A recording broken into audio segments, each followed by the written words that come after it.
Okay.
Thank you. Over to our trustee, Mrs. Kitty Mandana, to welcome our esteemed viewers and panelists. Thank you, Shubha. Good evening to you all. May I begin with a request from a Kannada language forum to use at least one or two words in Kannada today at any public or private talk that we may have. And so I say to you, Nim ellarigu suswagata. A warm welcome to all our viewers on YouTube and Facebook.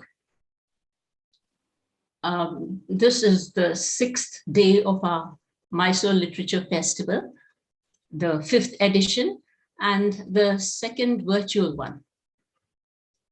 A very warm welcome to Adrian Levy and Ajay Shukla. Adrian Levy, you have been described as a formidable investigative reporter.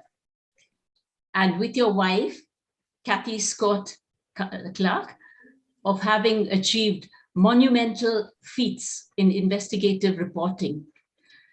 And so with Ajay Shukla, a journalist in his own right, covering defense policy and strategy, we look forward to a monumentally interesting evening.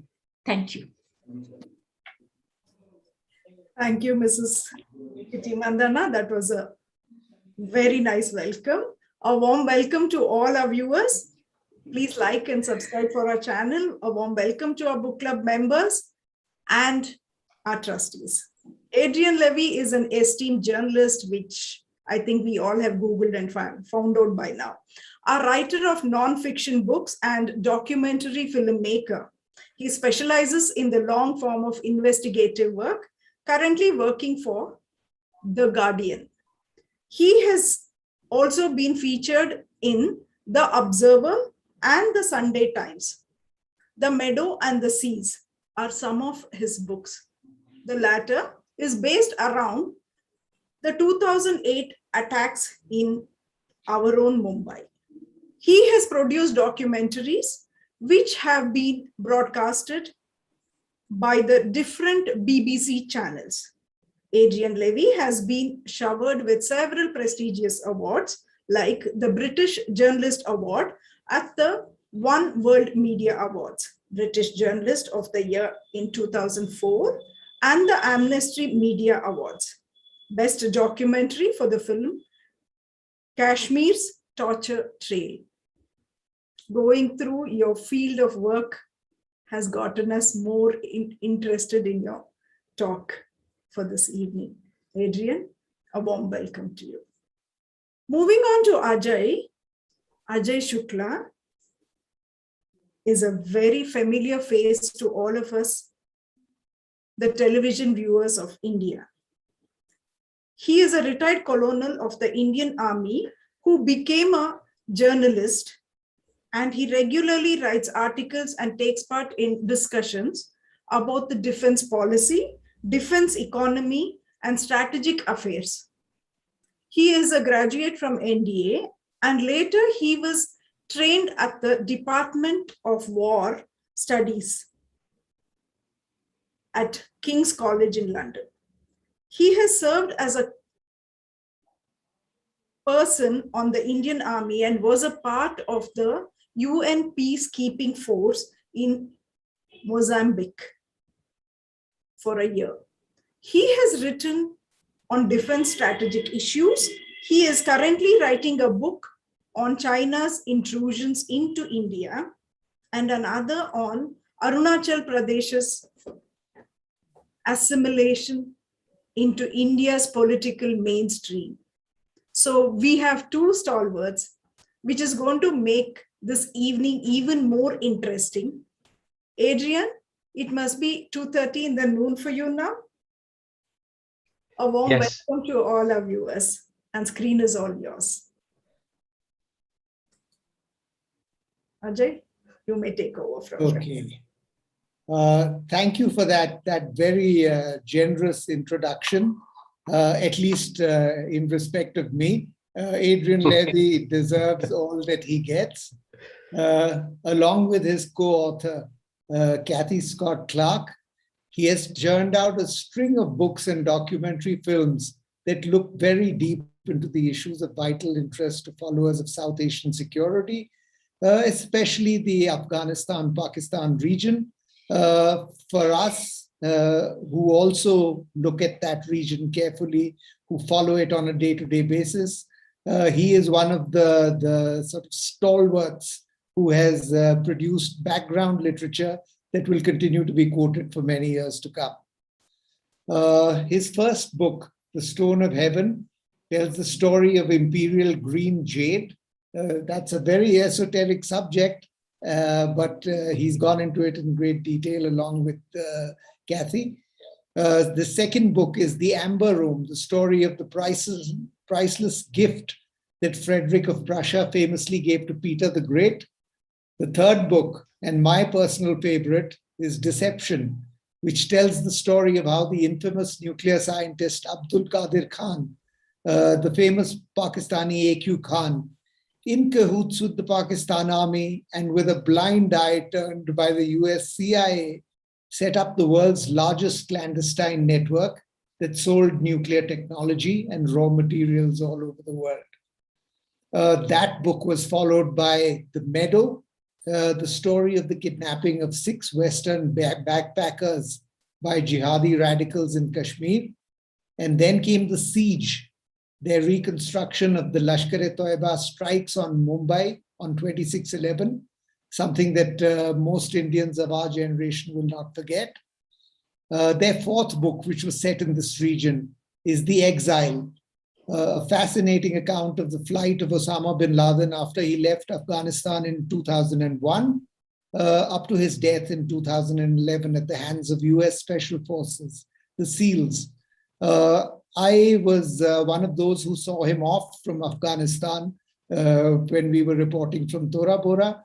We later learned that he had come down to Parachinar and then eventually made his way to Abbottabad. The Exile tells that story. So with this impressive resume, Adrian Levy and Kathy Scott Clark have now written Spy Stories, an account of the long-running tussle between Pakistan's premier intelligence agency, the ISI, and India's more discreetly named Research and Analysis Wing. I always wondered how that name came about.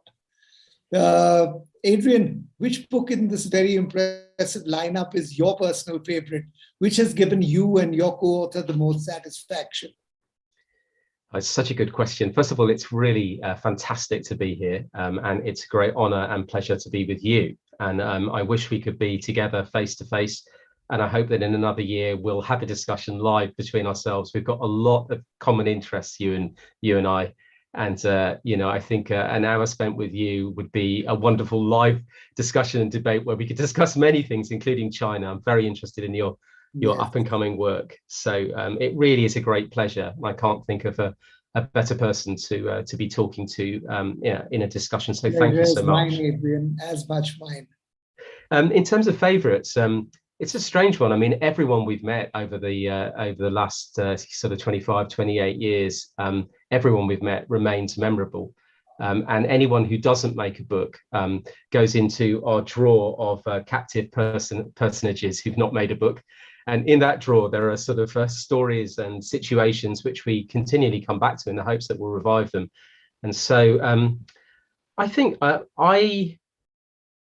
was extremely affected by the Mumbai raid and the whole dynamics of it, the repercussions of it. So much so that Kathy and I have never stopped looking at the background to that, which is something we can discuss later, because it takes a long time for real stories to emerge and for the dust to settle. And so one version of that we wrote several years after the siege definitely chimed with us, the people we met, and knitting together elements of the conspiracy. Subsequently, huge amounts of new data came forward, which subtly changed the story in terms of how the conspiracy came about, who knew what, who concealed what, in order to advance their national interest. And that became also, fascinating and something, a good lesson for all countries, which is that, we all say we have allies and friends, but actually the national interest is what each nation pursues. And it's important to remember that with strategic ties and allegiances. So 2611 chimed emotionally. I have a lot invested in the exile, mainly because there's a desire that Kathy and I had always to return to the narratives that don't get told.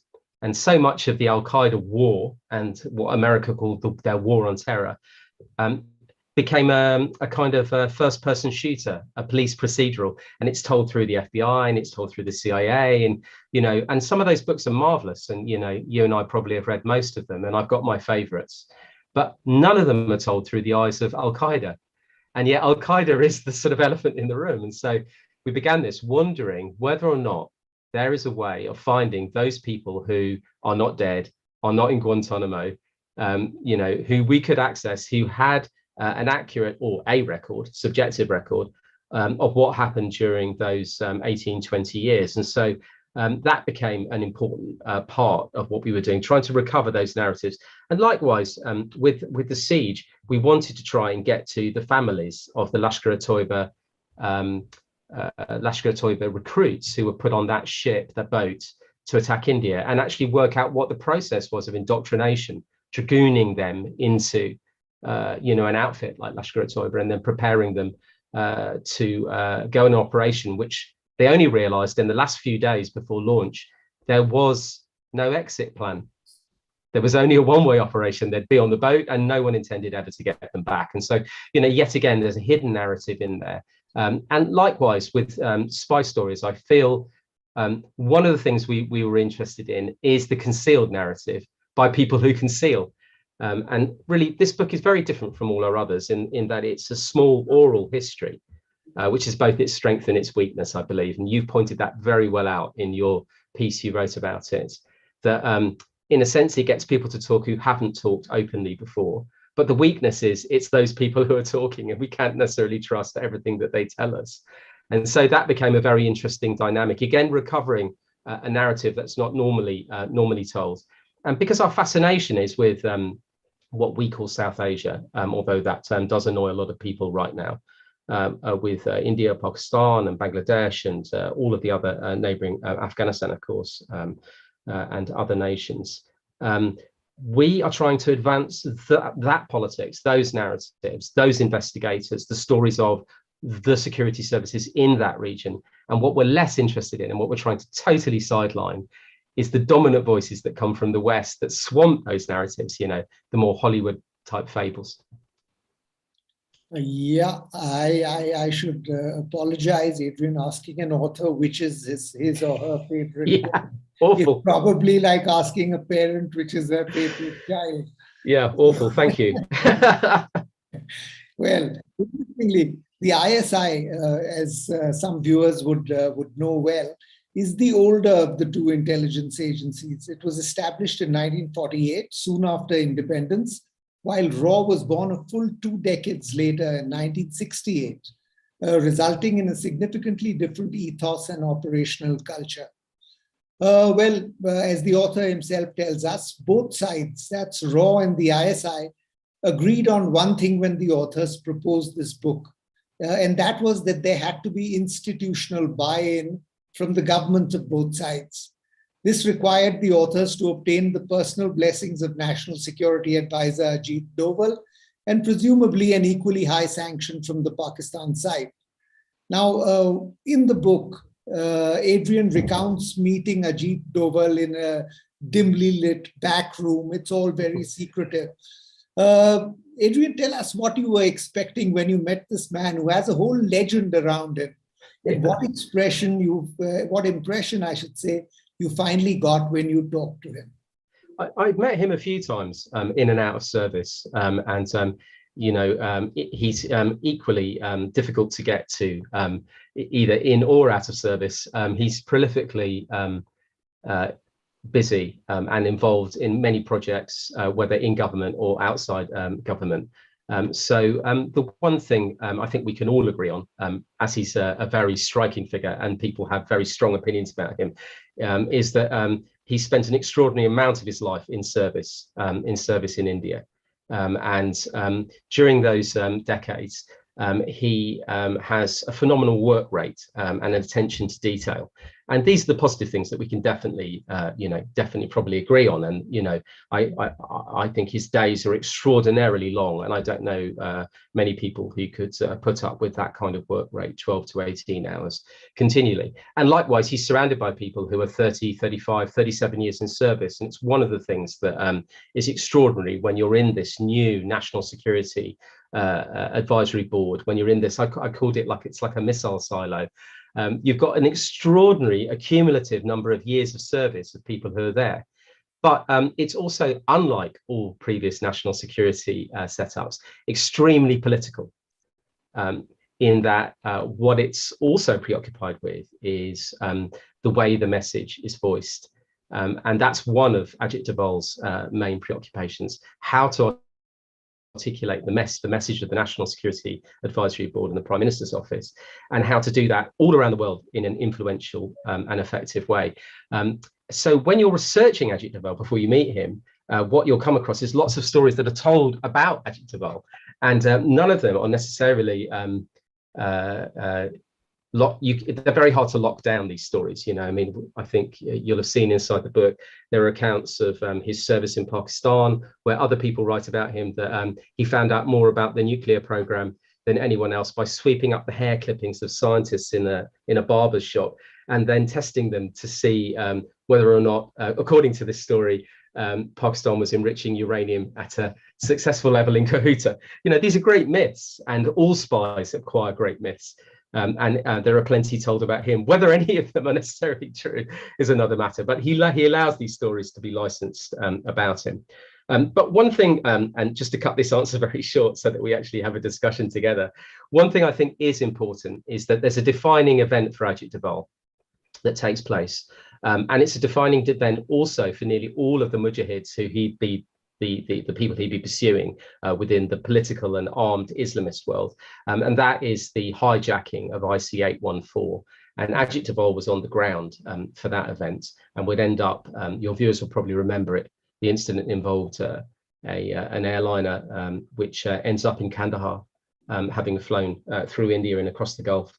And the broader story, as Ajit Doval tells it, of course, is that there was notification that a hijacking was pending, but through a failure of processes, that intelligence wasn't given adequate weight. And then there wasn't enough political weight to lock in other countries in securing the plane. And it ends up in political freefall in Kandahar, ruled by the Taliban. Interesting that we're back at this point now, but in 1999. And Ajit Doval's on the tarmac. And what he witnesses there, which is very significant as part of his Genesis story, as they like to say now, what he witnesses is the presence of ISI on the tarmac too, or at least in the air traffic control tower, who are coaching the Taliban. So nothing changes there. and that the Taliban themselves may simply be, if anything, saps in a much broader political conspiracy. And what he learned from that event is that, in his own mind, that negotiation was overrated, and that intelligence had to be sharpened, and that India had to be far more offensive and tell its story better. And that I think the weakness of this was his inherent belief that talking doesn't pay off. And the result of that was he's always been less interested in talking and in political resolutions, and far more interested in hot actions and the covert world. Yeah. You mentioned in the book's opening paragraph, the first paragraph, that India's RAW is, and I'm quoting you directly, is rarely talked about, that it has been denigrated as a bureaucratic viper's nest, while Pakistan's ISI is spoken about all the time, but mostly portrayed as mysterious, self-serving, and deadly. Why do you think that's so? Is that something to do with the political systems in the two countries, the security systems in the two countries? Why do you think that's so? And could you give us an example or two that illustrates the statement you made? Yeah, I mean, I think both of those things are tropes and cliches. Neither of them are actually true, but the way that the organizations are projected. And I think that that's come about through two reasons. One, there's such draconian secrecy that surrounds the research and analysis wing, the RAW, that virtually nothing is written about it from within it. And everything is stifled regarding an open conversation about it. And also the organization itself isn't chartered and does not have a place in the constitution, which means that it's very hard to, it's a very amorphous kind of structure. And the organization, I think itself, would like to have more parameters placed on it. The result of all this secrecy is that although the RAW is a fully fledged, full spectrum intelligence outfit, which has grown in stature, grown in finance, grown in political clout, mainly, none of that is known necessarily by the people outside. And so old tropes and cliches are applied, which actually come back to the days of the 1980s when, or coming out of the emergency, even when the RAW would be seen in that way. I think also because India has been profoundly unaligned, and there's been a tendency often to dismiss the whole study of the strategic world.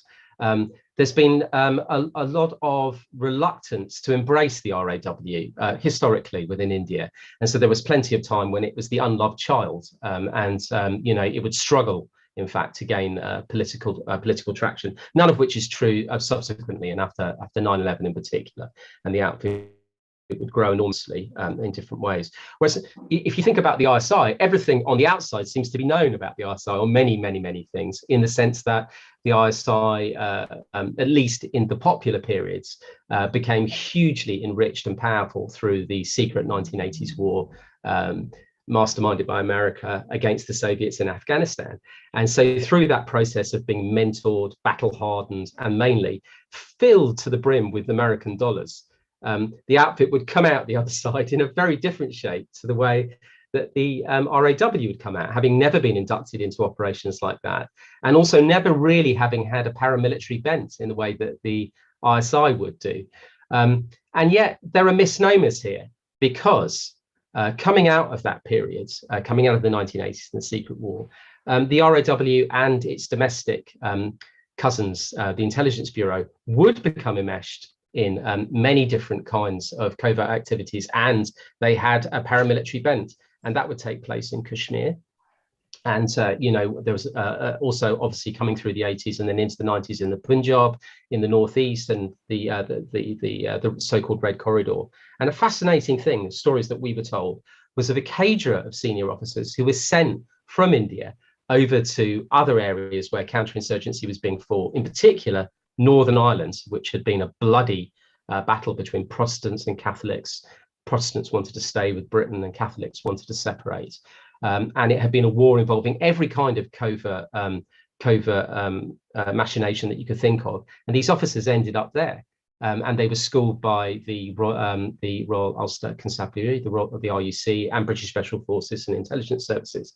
And that group of officers would leave there and then go to Andhra Pradesh, and from there to the Punjab, and then 2 of them end up in Kashmir, and they help to shape and become the architects of a policy of renegades, which are, induced surrenders by fighting men who then work as pro-India Islamist fighters, insurgents, etc. So there are interesting threads you can pull through here, which undermine the tropes and the cliches. On the Pakistan side, obviously the greatest one to affect it is this idea that coming out of the 1980s, it became Islamist, or it became an ally of Al Qaeda, or it became, in some sense, a terror state, and that's something that it's fought to redefine. Sometimes quite unsuccessfully, and something that India points to continually. Its closeness, its proximity to terror, etc. One thing is for certain, it created loads of terror puppets, including Lashkar-e-Toiba and other groups that formed after IC-814 in 1999, the Jaish-e-Mohammed being the principal one. And those 2 outfits wreaked terror for many years afterwards, and Pakistan is to blame for that. There is no doubt that that's true. But an interesting interface that comes in here is when those outfits then turn on Pakistan and turn on its ISI. And so what you begin to see after 9/11, and I think the book charts, is the way that Pakistan is cannibalized by the forces that it created in a way that we never knew before. And whole sections of ISI, of the military, the special forces in particular in Pakistan, basically went AWOL and then attempted to capture the state. So there are the substantial differences. Just one final word. I mean, if we're looking at the flavors of the 2 outfits, is one of India's great successes with its intelligence services is not to be known. And in essence, it follows the story of British intelligence and some of the European outfits too, that never leak, or very rarely leak. Whereas if the CIA is one of the leakiest ships in the world, and has triggered more books and movies than you could possibly name, including Zero Dark 30, where it spawned an entire industry that was pro-torture and created myths around things that certainly weren't true. So RAW is in that business of keeping secrets, which makes it harder to define, but also in the business of projecting the story of India, and doing that through the diaspora, doing that through university departments and think tanks. And that story is very well told. Well, that's a great point, and seldom made, that RAW's great success is remaining in the shadows and not being known. Let me just move on the conversation. The authors then obtained official sanction, they obtained official backing. Not just political leaders and intelligence chiefs were accessible to them, but they also managed multiple sittings with each. And these are mouth-watering sittings for a journalist like me. They interviewed Benazir Bhutto twice in 2007, General Parvez Musharraf 5 times between 2009 and 2017, Ajit Doval in 2000, legendary ISI chief General Hamid Gul 8 times between 1999 and 2014, and almost all 11 corps chiefs, 7 former ISI chiefs. They interviewed leading Kashmiri insurgent Kukka Pare thrice, Hizbul Mujahideen commander Abdul Majid Dar twice, had briefings with the Lashkar-e-Toiba chief Hafiz Saeed. In addition, their footnotes cite multiple interviews and briefings with operational level intelligence agencies, who are usually better sources for detail and color, as we all know.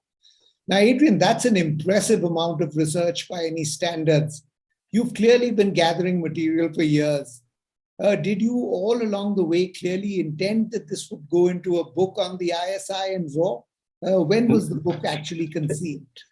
Yeah, I mean, first of all, we're a nuisance. We continually pester people to see us, and then, because people are often deep in the weeds, like we are, we come back time and time again, looking to get more detail. And as we understand the subject better, we go back with more questions that contradict the pictures that we built before, and it's a process of learning. So where we began in 1994. And we pitched up in a place like Kashmir, we knew absolutely nothing, and those accounts and the people that we met were all quite minor and junior. And then we grew in that subject as they grew in their ranks in service. And then our understanding would become slightly more subtle, and we'd go back with more questions. So I guess being a nuisance of yourself and staying with something does pay off in order to get these people to want to talk to you. But I think there's also a point here about not taking no for an answer, in that you could easily self-censor yourself and say, there's only one version of this story, which is what we were talking about earlier. For example, the predominant American narrative. There's this Hollywood narrative of the way the world works. And, really, we need to understand in a much more complex way what's going on. So, not censoring yourself with an organization like Al-Qaeda is the same as not censoring yourself with Lashkar-e-Toiba. And what you find out is there are people in there who are archivists and who are secretaries for Lashkar-e-Toiba, and who want to tell that story through the magazines they've written, the in-house comics they provide to children, who kind of keep a battlefield record of what the organization does.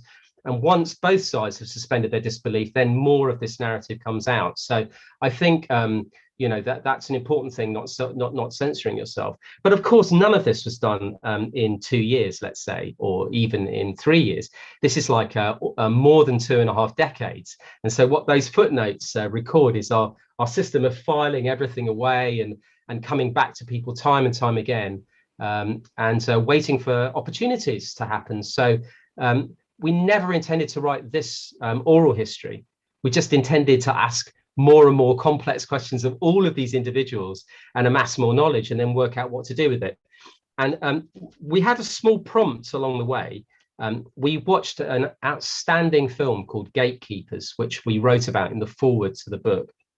And I really recommend anyone watching this, if you get a chance to watch this film, it's terrific. It's a documentary where a very bloody-minded Israeli journalist called Dror Morer, and a skilled filmmaker, gradually persuaded all the heads of internal security who had retired to tell their story of Israel-Palestine. And he got 1, and then he got 2, and then 2 argued that 3 should come on board, and then 3 created a snowball where 4 and 5 were paranoid. So 4 and 5 came on board, and suddenly you had like this oral history of the secret world of Israel-Palestine building up. And many things were presented by this. First of all, the arcs of the individual were interesting, that the spy chiefs went from being hawkish, hot action, into people who believed only a political solution would work, and they were more profoundly pacifist. And they believed in the overt world more than the covert world. That was the thing, one thing that was interesting. But 2, we suddenly thought, for us, what was far more kinetic was the line of control, was India-Pakistan. So if Gatekeepers could do that with Israel-Palestine, could we do the same with the ISI and with the RAW? And so we kept showing that movie. We showed it everywhere. We took copies of it up and down to every sort of military base, into intelligence offices. We took it into embassies. We showed it to everyone, distributed it, and said, look, project your own national interest, tell your story, explain the way these histories have come about. Perhaps we'll get something out of this that will inform us about where we're up to now and how we got there. The long and short of this is that very few people, as is the way with spies, wanted to be on TV. They didn't want to appear on the camera. So instead, there was this system of going through endless briefings and meetings and stuff. And so we thought, why not write an oral history if we can't capture it on film and get some of these stories put up there? And then we took a decision to name a lot of people rather than keep it all as private briefings, and to record all of the meetings, every single one of them, as an archive, in order that no one could say that they met, and still make delicate decisions. You'll gather that in total there are hundreds of interviews, and so many hours of recorded interviews, and yet we've only used a tiny bit of this material. So we did self-censor in that stuff that's super sensitive or live or ongoing or could be politically damaging. Some of that stuff we've chosen to leave out because now's not the right time to tell those stories. But work in progress, and I'm sure we'll come back to this. I will. I was fascinated by the direct quotes from so many people, but one thing struck me. Your book has several direct quotes from serving Indian officials, including the NSA, Ajit Doval, Rajinder Khanna, Asif Ibrahim, General Khandare, But from the Pakistani side, there were mainly retired officials who were allowed to be quoted, I'm assuming here. Did the ISI impose the condition that serving officials should not be quoted, whereas India did not, RAW did not impose that condition? Or is it just coincidence? Yeah, there were no rules really. I mean, the only rule which we repeated verbally and in writing to everybody we met is that the mistakes are all our own and the decisions are all our own. So no one got to see the manuscript before it came out. No one got to know what we were going to say, and that in order for the project to work, we had to be left alone. To try and place this together. And so, where there are errors, they'll be corrected, but also we took the decisions where to use direct quotes and when not to. And some of the people who are named as retired officials are actually still in service with the outfit with ISI, but in different capacities. But we chose not to name the present live capacities in which they're working. But you're right, the present national security setup was much more sensitive in Pakistan, was much more sensitive. And I think there's this belief in Pakistan that it doesn't express its story that well. And for that reason, I think they were much more closed in terms of the contemporary setup than the historic powerful leaders who'd worked as deputy director generals and director generals and then been on, or on the operations level, brigadiers, etc. There's much more politics that comes into play. And of course, the reason for that is there's this great game of chess that goes on in Pakistan right now between the civilian veneer and the deep military state. And that game of chess, which you've seen recently with the selection of the Southern Surprise movement of General Faiz to Peshawar, to the Corps Command, and the tussle, let's say the dramatically presented tussle over who would lead the ISI. That again points to the fact that this is a chess game between the civilians and the military. And one has to learn to read all these moves. And so for that reason, the contemporary figures stayed far more in the background, whereas everyone who served up until, let's say, 2016, 2017 was more accessible. And I think, Pakistan does have a more coded, gloved way of performing because of this weirdly dysfunctional state.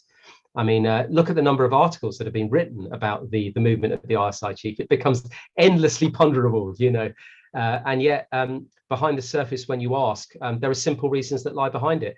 He's the man negotiating with the Taliban. He's the man who had outreach to other interested nations, including Turkey, Iran, Qatar, Russia and China, and therefore why not put him in Peshawar, which is the gateway to the ongoing negotiations. And he needs a Corps Command in order that he qualifies to stand for Chief of the Army Staff in the selection process that will take place in November 2022. So in fact, the wealth of conspiracies that leap around could be set aside if Pakistan told its story better, but as usual, it tends not to, and therefore appears to be, operating much more as a crypto state.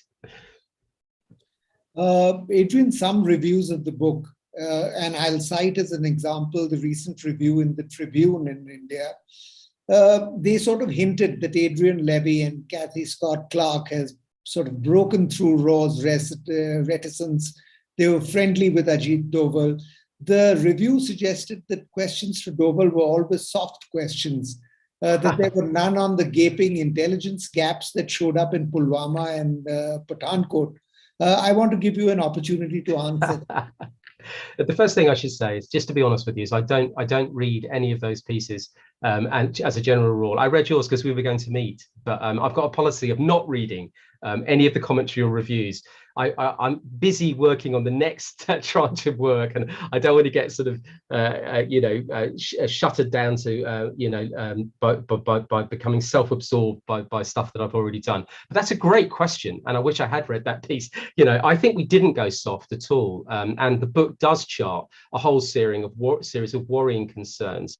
There are major intelligence lapses that took place with Pathankot. I mean, we should begin with the Pathankot cross-border raid, which both involve the subversion of local police the use of drug dealers, the failure of border security forces concerns to be listened to by the centre or even by its own line of command, that led to vulnerabilities in that appalling raid taking place. Much worse with Pulwama. Those questions were put, and how hundreds of tons of commercial explosives and the making of that bomb could happen, and yet the intelligence grid in Pakistan is pretty much second to none. And we've seen it working in practice. It picks up absolutely everything, both on social media, in email, and in movement through facial recognition and other means. And so, serious questions need to be asked. And a lot more questions, which are far more serious, needs to be asked about one of Ajit Doval's weaknesses, which is the tendency to want to tell a story as well as deliver intelligence. And quite often, these events that you've pointed to do tell a story, maybe more than they also explain the criminal conspiracy that lays behind them. An attempt to shape the conspiracy into a narrative that fits the government better. Even 2611 had a tendency to do that, which we'll come to later on. But in the case of Pulwama, of course, an election was pending. There was a way in which there could be a focusing of that operation and everything that happened afterwards with Balakot, that could be directed towards the constituency, you, the voters, and that's a very real issue that takes place, where intelligence becomes part of the tool of government to condition the electorate. And that's very concerning. We were not soft on that. We put that to them. And I think we've charted that narrative in the book. And it's also been charted by extremely capable Indian journalists, much more capable than us, who've told that story very well. Interesting things that come out of that we put to the national security setup, but we got no adequate answers, are the way in which the narrative is edited. So, for example, a very interesting thing about the forensic work done on the devastating and tragic Pulwama raid is what it tells us about the new shape of the world of terror. And one of the key things it tells us is that the prime actors in that world of terror, who were from the same family, the family of Masood Azhar, who formed Jaish-e-Mohammed after the IC 814 hijacking, they flicked into Afghanistan, in fact, into the area vacated by the disastrous British operation in Helmand province. And they're fully functioning military bases in Helmand. They were tracked there by Western intelligence, Americans and Brits, by the NSA and GHQ. And they were listened into and eavesdropped well before a phone was recovered after the Pulwama devastation, which revealed through messages and photos details of it. And what it showed us, what the forensics showed, and this is an example of how stories get changed, is the way in which an organization that had begun as a creature of Pakistan, it began all those years ago, then turned against Pakistan and was instrumental in trying to kill Musharraf repeatedly, maybe a dozen more times than we ever knew in all of these conspiracies, hacked away at ISI and the military, and then got forced in a battle of wills between the Pak military and Jaish-e-Mohammed over the border into Afghanistan, into the lawless zone vacated by the British. And there they got together with an amalgam of Al-Qaeda and other people. And they were listened into by intelligence services, and they formed this vicious anti-Western, anti-India bubble in that place, in that lawless place. And then a further detail was missing from that story. And that further detail was that the architecture of the bomb, the way in which the bomb was put together, the technology and physics that lay behind it, directly led back to the Marriott bombing, the bombing against the Marriott Hotel in Pakistan, which all your viewers, I'm sure, will remember, that devastating attack. And that told us that told the investigators that those behind it were from the same Al-Qaeda team that had been practicing with this kind of device using aluminium powder, etc.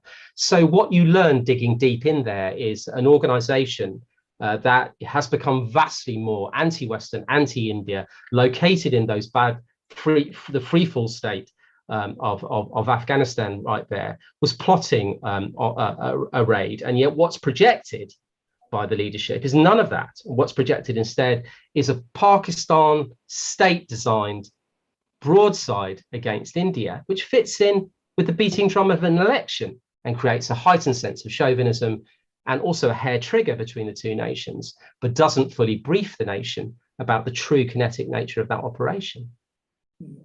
Yeah, I remember that Musharraf attack. I was in Pakistan, in Rawalpindi at that time. Wow. And your description was so vivid that, as a journalist, I would say it could only have come from Musharraf himself. So that was a great piece of narrative writing.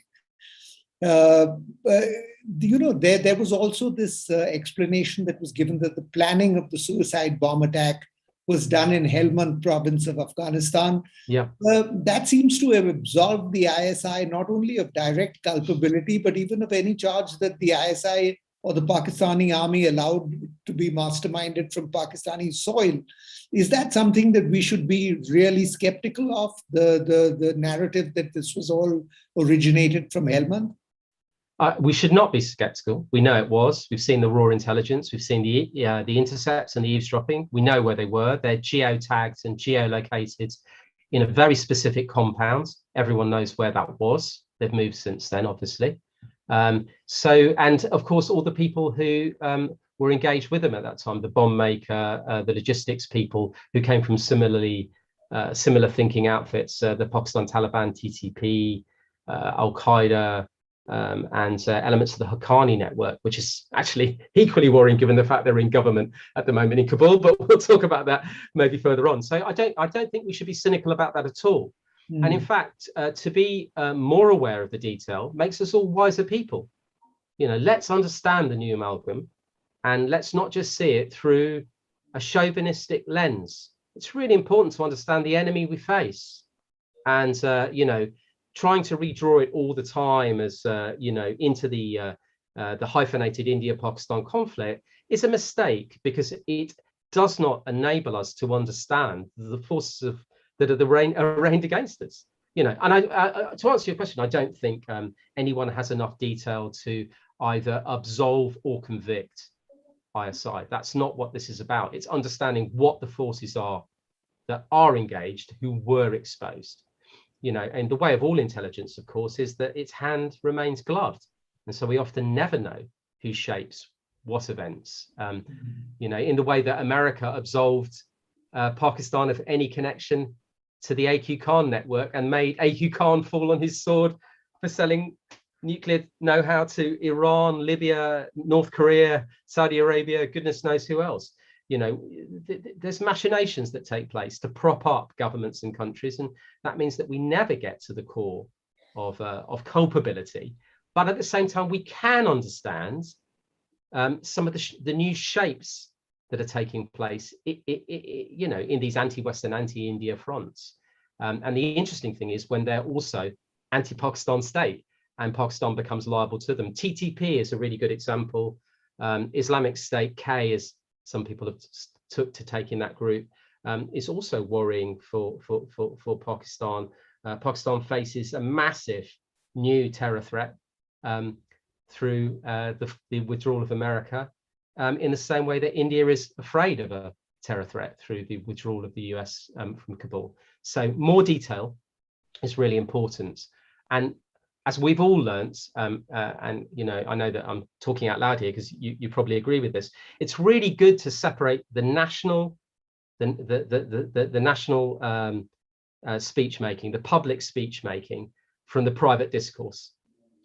Because what's said in private and what's understood in private is very different from what's projected in newspapers and media and the public narrative. And the public narrative is the political thoughts of a nation, and the private detail actually tells us the nitty-gritty of who's behind what before it's shaped. So it's really important for writers to get to that private primary data and not just listen to the political discourse. Right. One last question before we get to the audience interaction part of this engagement.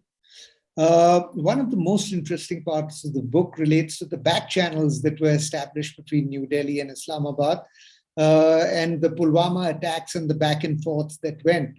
That back channel consisted of you and your co-author, who carried messages between Indian and the Pakistanis.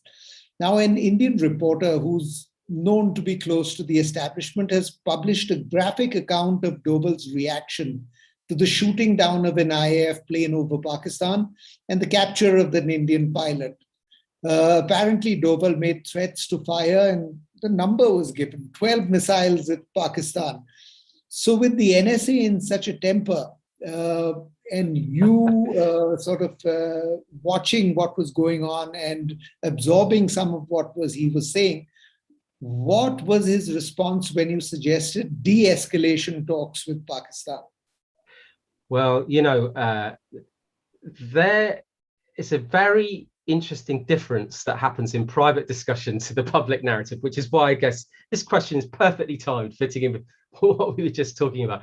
Privately, India's preoccupation at the highest levels in national security was to control the narrative outside India as well as inside India by reaching all of the levers and pulleys across North America and Europe, where the story of India and the story of Balakot and the story of Pulwama could be better told and better understood.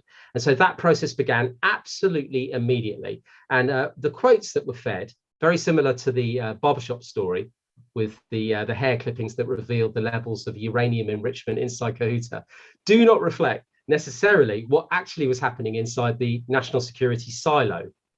What that is a projection of the state of Ajit Doval, which is not the same as the actual state of Ajit Doval. Good to be seen often in the public domain as hot under the collar, keen for revenge, keen to strike, whereas actually the precise clockwork of national security involves endless amounts of chewing over detailed data, micro detailing, which actually is resistant to instant reactions and much more gauged towards winning the psychological battle abroad, building up a firm international coalition that backs that story and then works out where you'll go from there. And in fact, what you see afterwards with the chess game over Balakot is a prime example of that. Both sides struck into empty spaces. Both sides were keen to recalibrate, around conventional warfare, away from their nuclear weapons technology, but in a way that signaled clearly that no harm was done other than recalibration of escalation. And in fact, it was a kind of kabuki. A man is captured, the man is given back. The real war is being waged on news channels 24/7 over who is more decent in this conflict. Is it Imran Khan presenting the return of the prisoner, or is it the extraordinary saint-like patience of Ajit Doval in not letting off a nuclear device? Either way, what this tells you is influence making is what this is about. And whether they reach out to me, they reach out to key thinkers and politicians, all of it's about finessing the story of India. Well, let's get on to the audience questions. We've got some that are already in the chat box. And here's one that is straight from my heart. As somebody who's co-authoring a book with his wife, how do you and your partner in writing share work? Do you have differences of opinions, and how do you resolve those? Yes, it's such a good question. It's extremely difficult on one hand. And you've got to be very careful not to carry domestic disputes over into your book writing disputes. So, if someone has an argument outside the world that you're working together and brings it into that, then prejudicial action will take place. And before you know it, that will lead to a character being sacrificed or a scene being buried in order to get revenge. So separating out your life and learning to treat the other person as an objective critique of what you do is invaluable. To have someone say, look, you're going down a wormhole, come out. You're going in the wrong direction, come out. I do not understand this scene, come out. That's a real treat. We take it in turns. We've got 2 teenage children. So we basically split the year in half, and we take it in turns to be away, to travel. We share material. We have very different ways of working now. We split everything into sections. We go after different sort of threads, which we're both interested in. And we've got very different skills. Kathy's a mathematician and thinks about everything extremely from a maths-based discipline. And she's very interested in metadata, in chronology, in date order. And often as a result of that, gets to the heart of a story by reassembling. 2611 was a great example.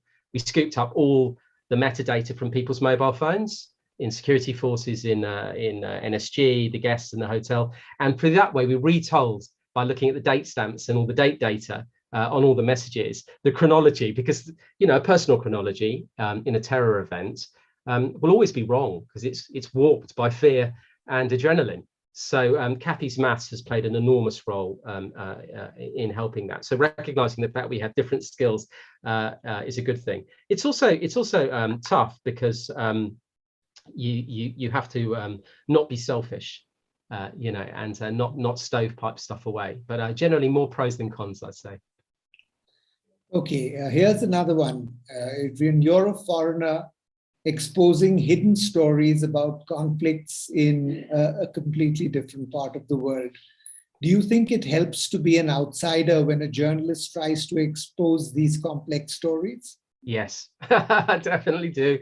You know, I mean, I know I've been an outsider for a very long time, for, you know, as I said, more than 2.5 decades of coming and going, and spending as much time as I can. And it does help. I do think it does help. You know, you become often quite, you have quite a confessional role.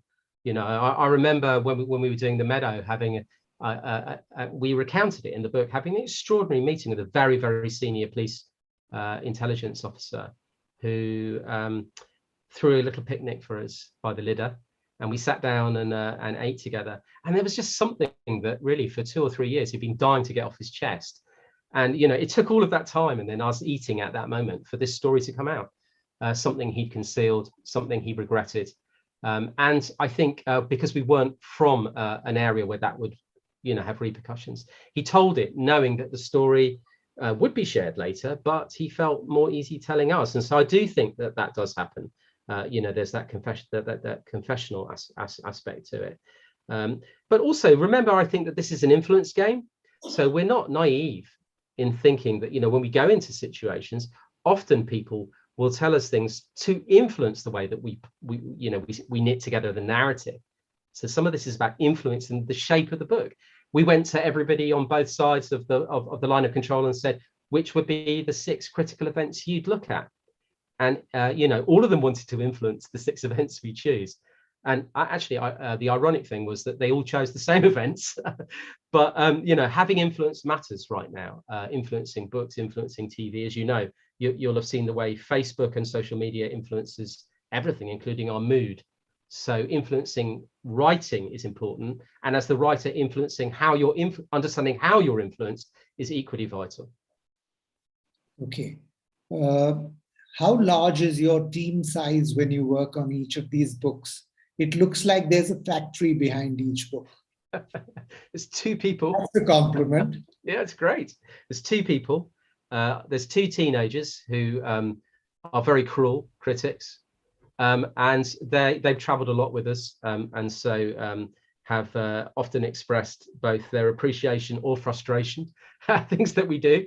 But more than that, there's a team of people I've known for a very, very long time in India, who I've been working with, who, you know, are outstanding at pointing us in the right direction. So we're also often treading repeatedly in the same ground with friends and contacts who we come back to time and again, some of whom are pleased and some of whom are less pleased with different pieces that we do.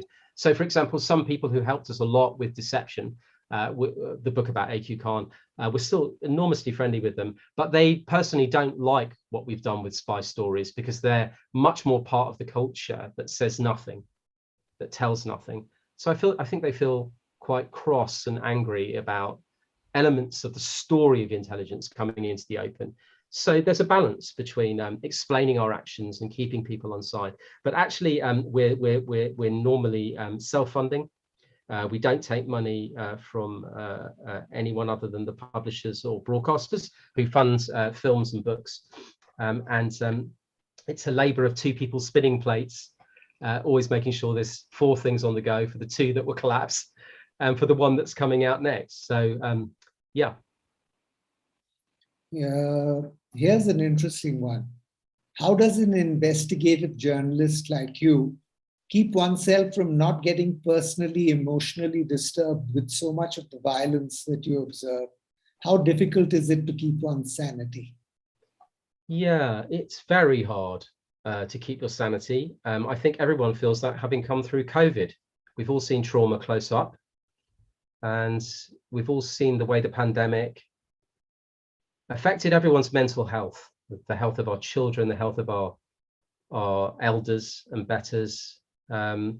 You know, and that's the same when you're in these niches. I mean, in a sense, outside the world of COVID, inside the world of the world, our world of work, we're saved by the personal relationships that we have. You know, we see good in a lot of people that we meet, extraordinary people.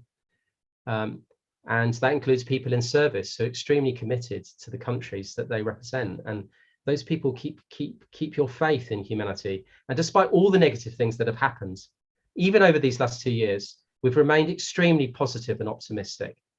There are so many positive experiences that we've had.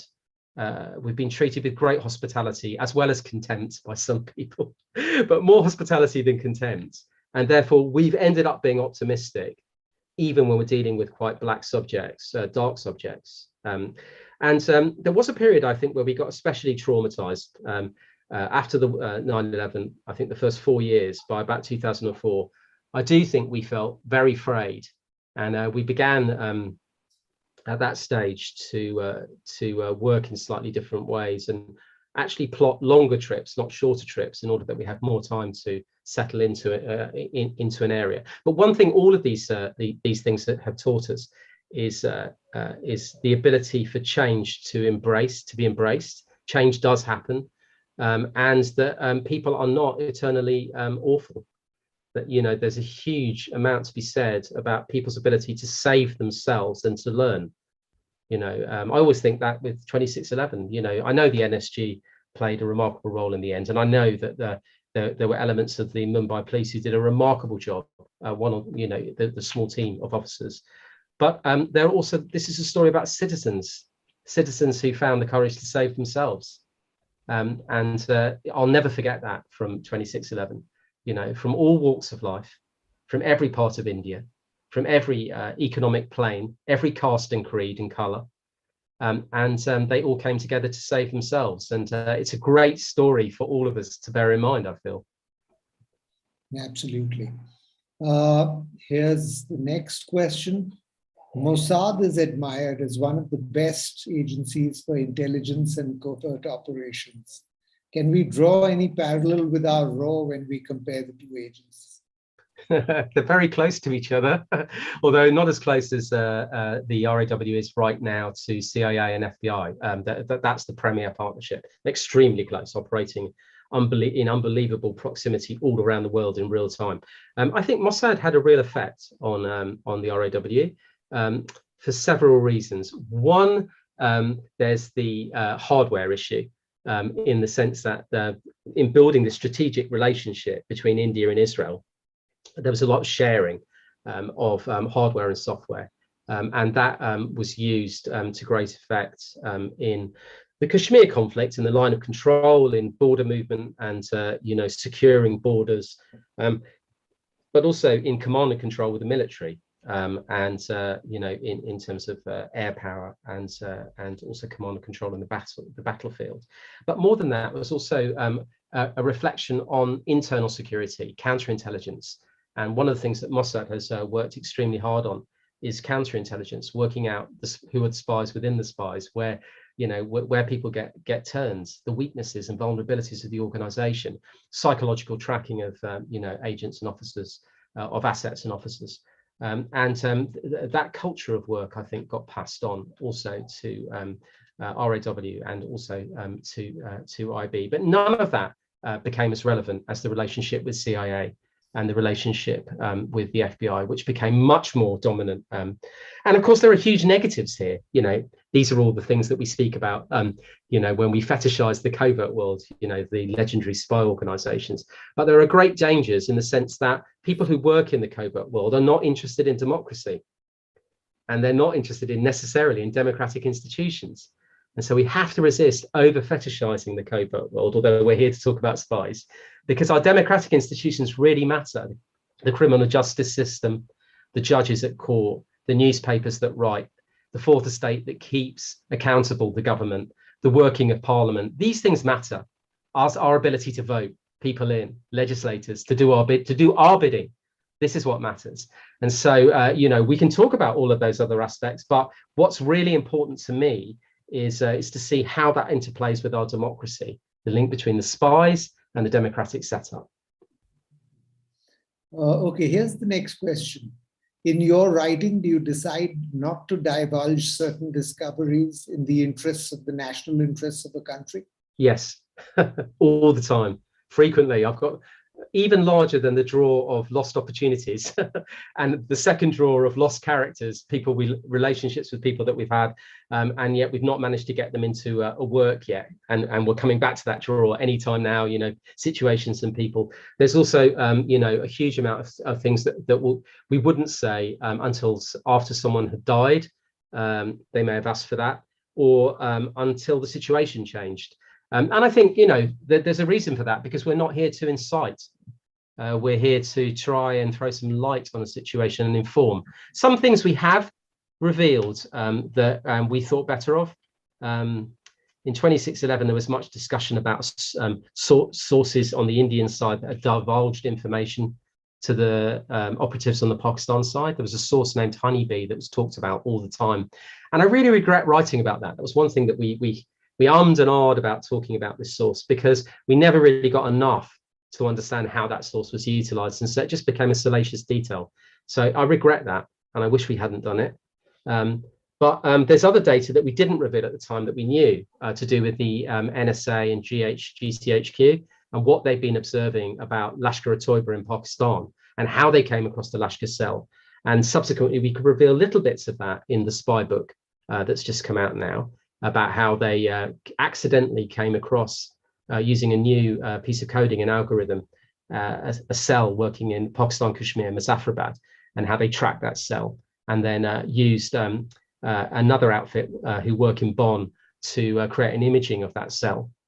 Literally could get inside the room. So, there's always stuff that we hold on to, hope to come back later. But you're absolutely right. It's a great question. I think it's always one of the things I hated about the WikiLeaks project. I personally could not believe that all of that information got dumped without any redaction. The number of lives that put at risk, it's extraordinarily careless. True. This question is from my side. A lot of the narrative comes from this raw agent called Monisha and an ISI agent called Major Iftikhar. Both of whom had severed ties with their parent organizations and so on. Do these characters really exist in real life? Or are they a literary device, a sort of metaphor for mid to senior ranking officials in both agencies? They exist in real life. Iftikhar is one person, and the story is exactly as put down there.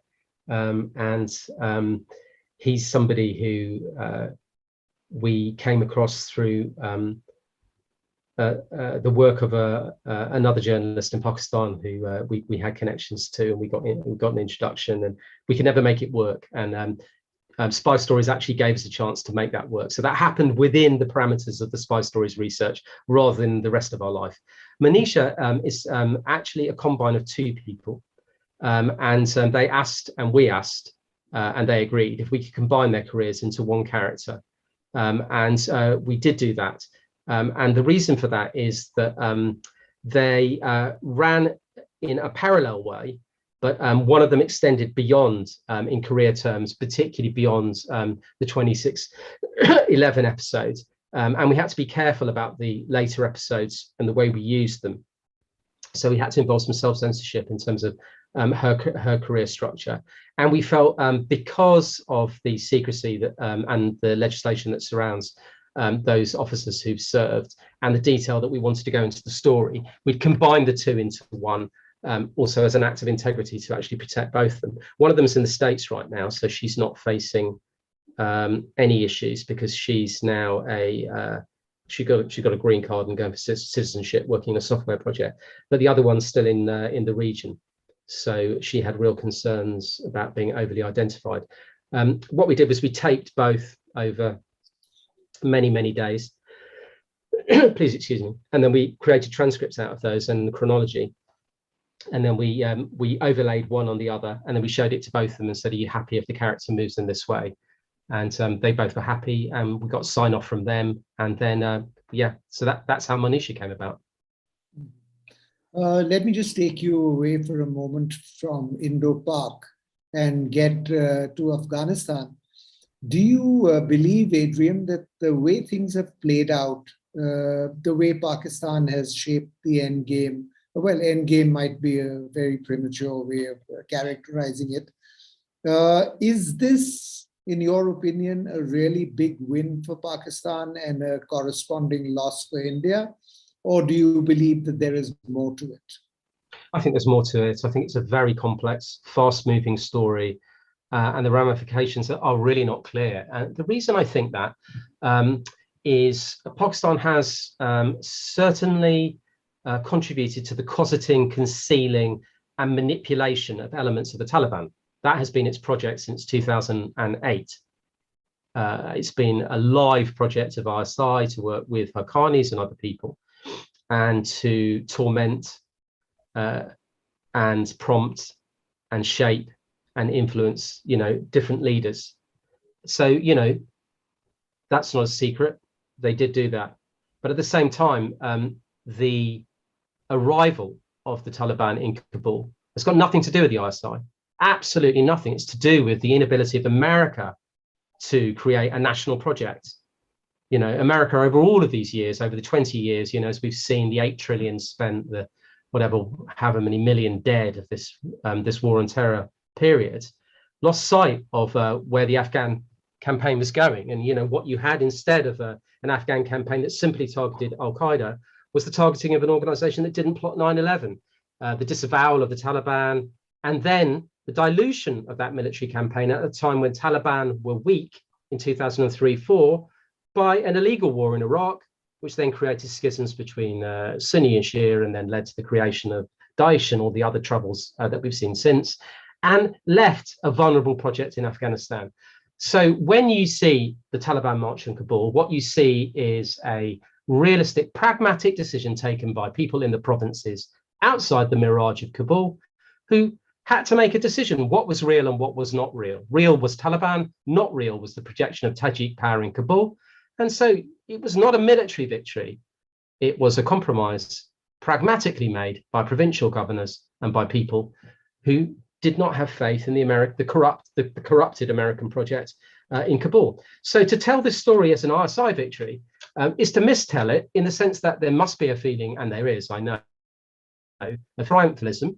I told you so, because many officers in ISI, in the epoch of the ISI DG at that time, General Ehsan al-Haq, told the British and told the Americans that Taliban would come back and that you should split them from Al-Qaeda, put them into a government of national reconciliation, and that way there'd be more of a future secured for Afghanistan. So that triumphalism, that feeling is there. But on the other hand, look what they face. What they face now with the collapse of ISAF, the international forces, and the withdrawal of the Biden administration from Kabul is a whole fractious family of international nations that all despise each other. We have Qatar, that has been instrumental on the ground and also as a back channel source, that was recently, as we know, sanctioned and embargoed by the Saudis, who wish to play a great role. The Saudis are vying for rivalry with Turkey, that would wish to play a role on the ground. Neither of them, all three, can abhor Iran's presence, but Iran funded the Taliban since 2009. And then you've got China, that doesn't subscribe to any of the theocracies, is frankly irritated and afraid of the way Sunni superpowers work, and sits outside that, as does Russia, that is playing all of the other forces off each other. So if you look at the simplicity of the ISAF forces, the setup that existed before for the Mirage in Kabul, it's fairly straightforward compared to the nightmare diplomatically that Pakistan faces. And Pakistan doesn't necessarily have the bandwidth to knit together that coalition, or to find a way for those countries to, take a nation of fighters and turn them into technocrats and governors. So there are real hard, difficult political and on the ground decisions that will need to be taken. And the negative impact of those decisions, if they're not taken adequately, will be felt by Pakistan because of its contiguity, its proximity to Afghanistan. India is a wait and see. India is looking to see what will be the overspill. That's a question we can't answer. People are raising lots of questions. Will it affect Kashmir? well, hey, that's an easy one to, to raise. That's just like saying, oh, we have an Islamic insurgency. Will that be pricked by, the situation in Afghanistan? We do not know. Al-Qaeda has had no influence in Kashmir. It never did. It was never accepted by the Kashmiri people. Single individuals may have appeared, but it certainly had no traction ever.